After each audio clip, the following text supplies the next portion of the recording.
Ian from RTO here. Hope you're all well. Welcome to another Battle of the Debuts. This one is a bit of a trip down memory lane for me. Obviously I wasn't around when these come out, but today we're looking at two bands from the 60s, instrumental bands. At that time there was a lot of instrumental bands, and why I'm doing this, because this is definitely a trip down memory lane for me, because growing up in our house these were sort of staple sort of listening. I'm talking about the Shadows and the Sputniks or Spotnicks. They were played always in our house.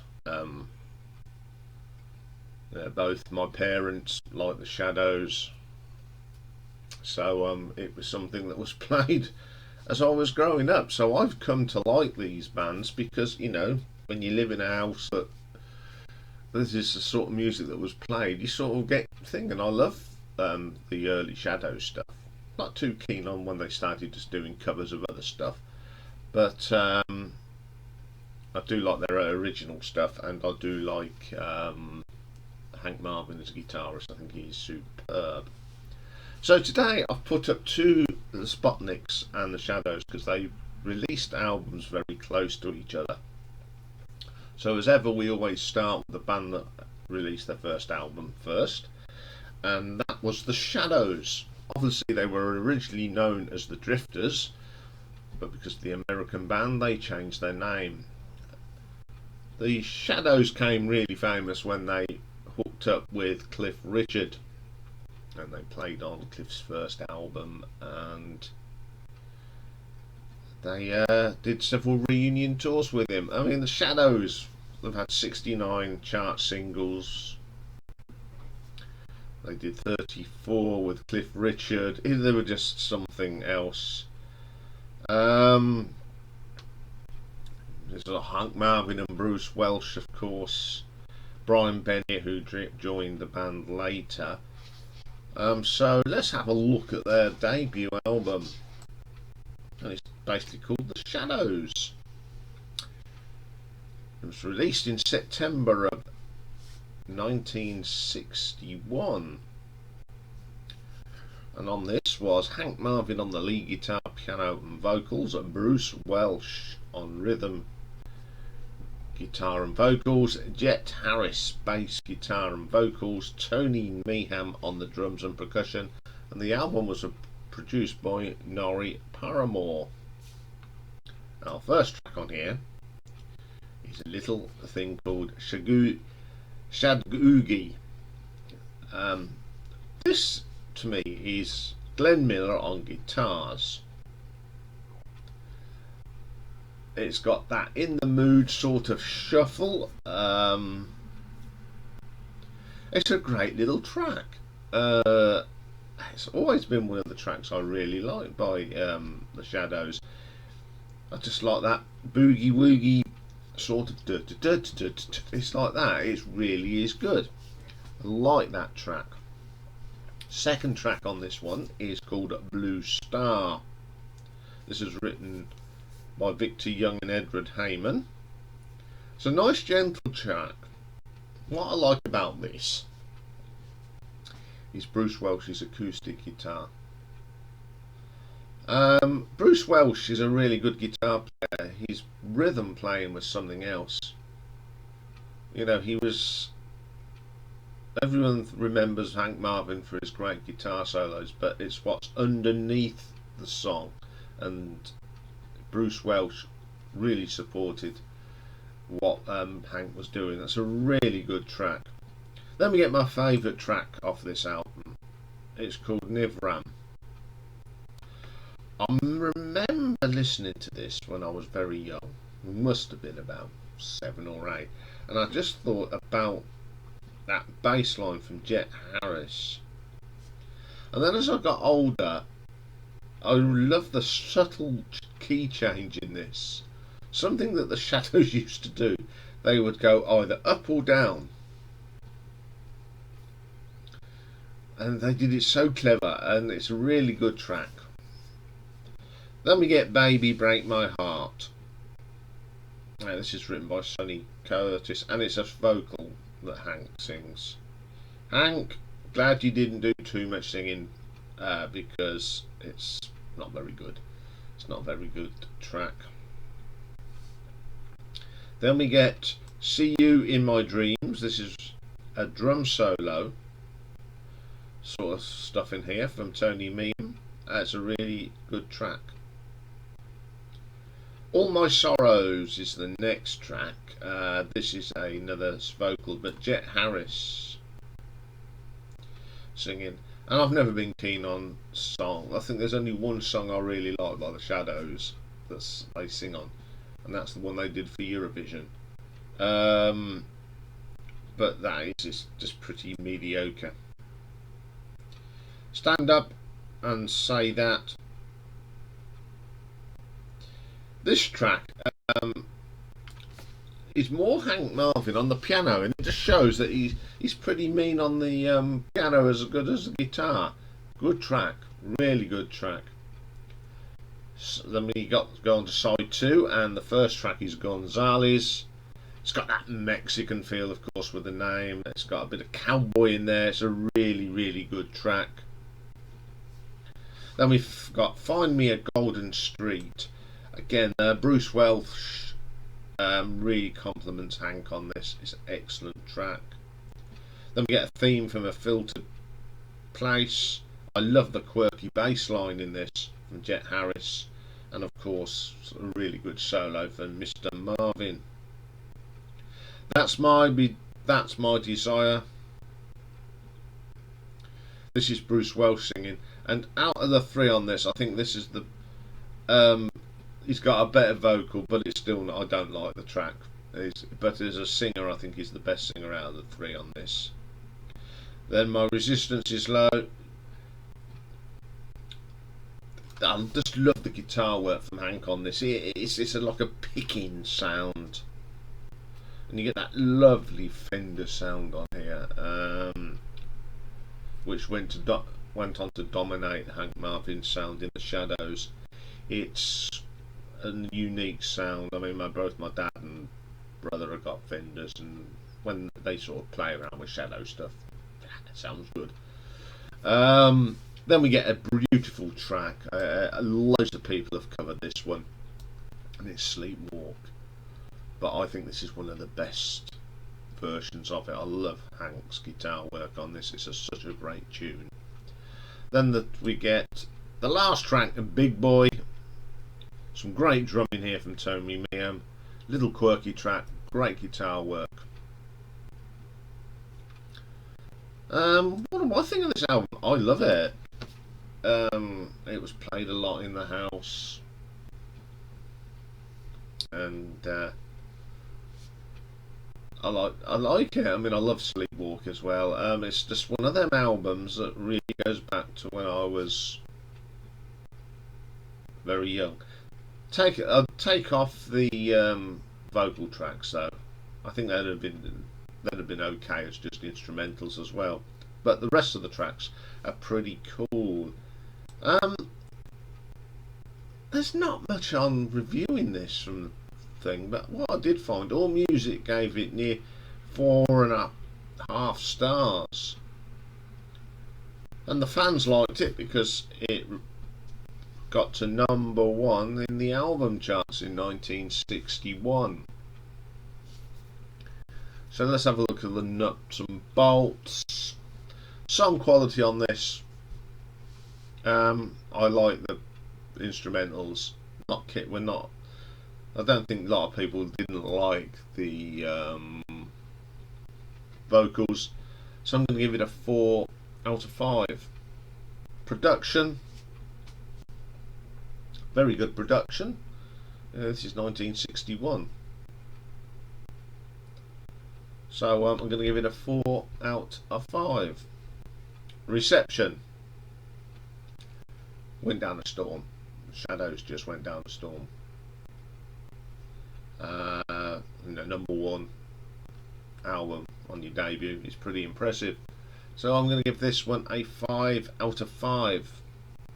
Cover design. Can't get any better than that, really. Picture of the shadows. Sticks out. The colours are nice and bold. It's a good picture of them as well. So I'm going to give cover design 5 out of 5. So that gives the shadows a total of 18 out of 20, which is a really good score. So let's bring on the next contenders. And it is, of course, the Sputniks, who were an instrumental group from Sweden that were formed in 1961. They were known for wearing space suits and costumes on stage. They have released 43 albums and sold more than 18 million records. They originated from a band called the Rebels, and they've had, when you go through who's been in it, they've had more people than hot dinners. So their album that was their debut was called Out of Space. It was released a year after the Shadows in 1962. And on here we've got bass guitar was Bjorn Thillin, drums, my Swedish is not good, and my pronunciations are all over the place at the moment, so I do apologise. I think this is Uwe Johansson on the drums. Lead guitar was Bo Wimberg, and rhythm guitar and sometimes vocals Bob Lander. Now the first track on here is an old track. It's called the Orange Blossom Special. Mine more for the violin, and of course ELO have done a version of this, but this is all guitars. It's brilliant. Okay, there's lots of overdubs and speeded up guitar on this, but it doesn't take nothing away from this brilliant track. I love this version of it's a country song basically from America, and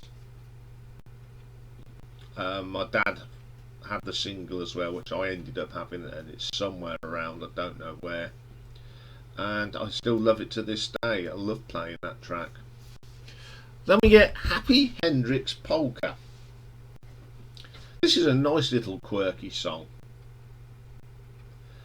I love the guitar work on this. It's really good. The lead guitarist on here, Bo Wimberg, is brilliant. It's a really catchy tune. Then the next track on here is an old song called Old Man River. It's actually alright.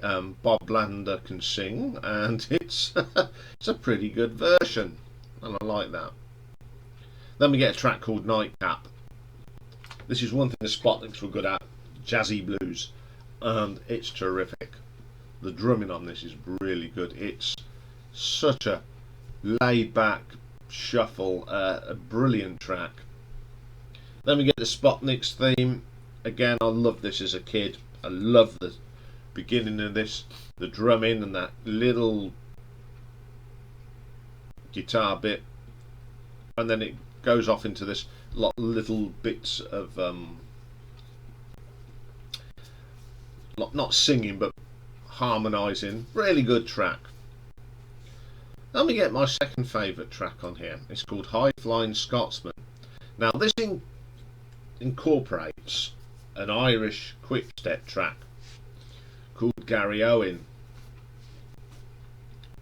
Now if any of you have watched They Died with the Boots On, about the 7th Cavalry and Custer and that is the tune that they're sitting around playing the piano, and it came as the official tune of the regiment. It's really good to hear that again, and then they go into do their sort of put their own stuff on it, and they keep going back to Gary Owen. It's brilliant track. Next track is a track called Moonshot. Again, great work on the guitar from Bo. Very underrated. People do forget about him because obviously Hank Marvin was at his ripe as well. But Bo is a great guitar player, and that's a really good track. Then we get the Rocket Man. It's a great track, but what lets it down is the production of this. I love the sound effects, but the guitars are sort of lost. It's a shame because I love that track. Dark Eyes as the next one. This is a Spanish sort of thing. The bass guitar's brilliant, and they've got a steady rhythm of bob. Great drumming again. Really strong track.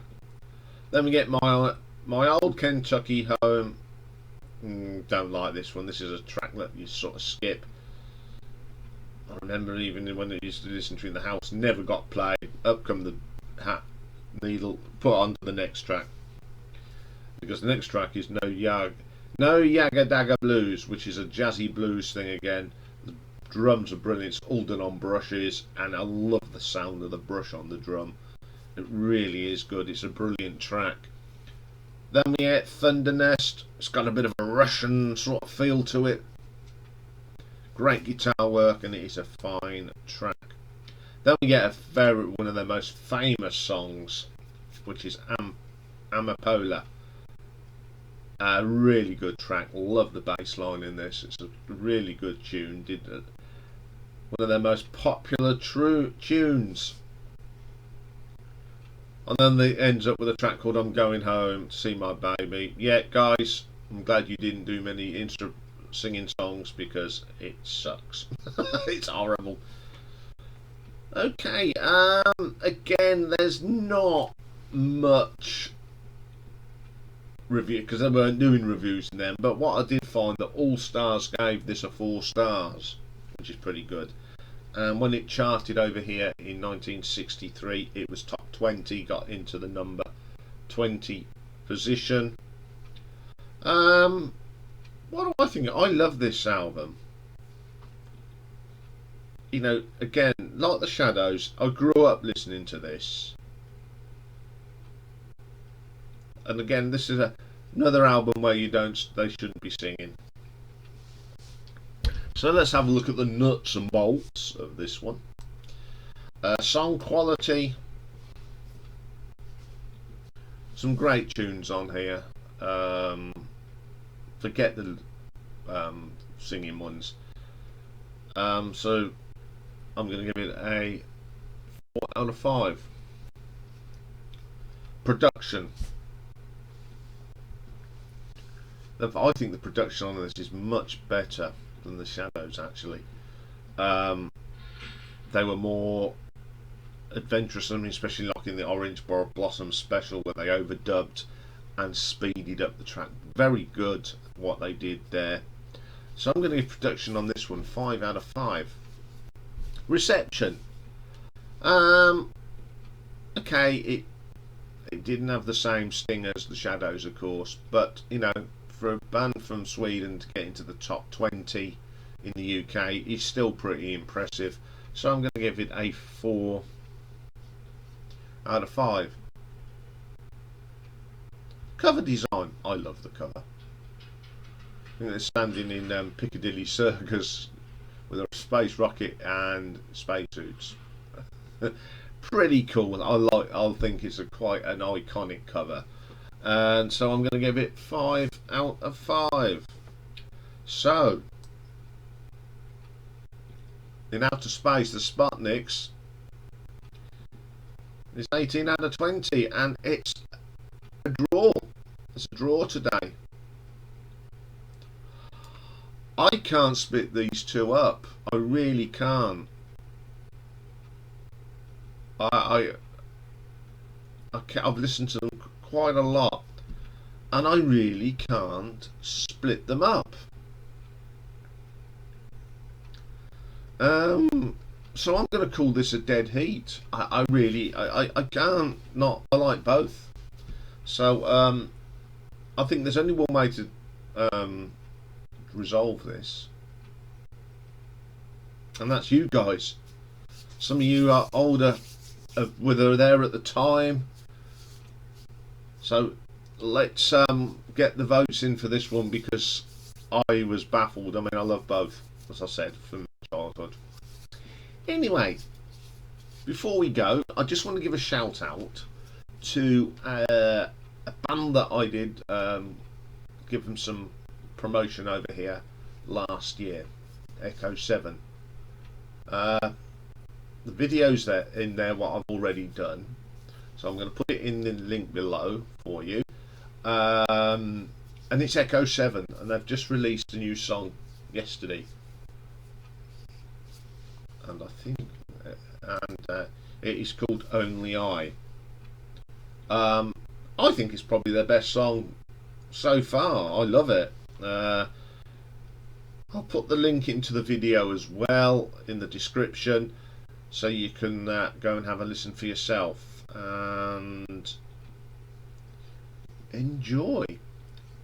So that's all for this one. I'll be back very shortly. Need to go and have a rest and sort this eye out. It's better than it was yesterday. And then we're going to do some album cover ranking, and we're going to look at the album artwork at the mighty metal gods themselves, Judas Priest. So join me for that. Bye for now.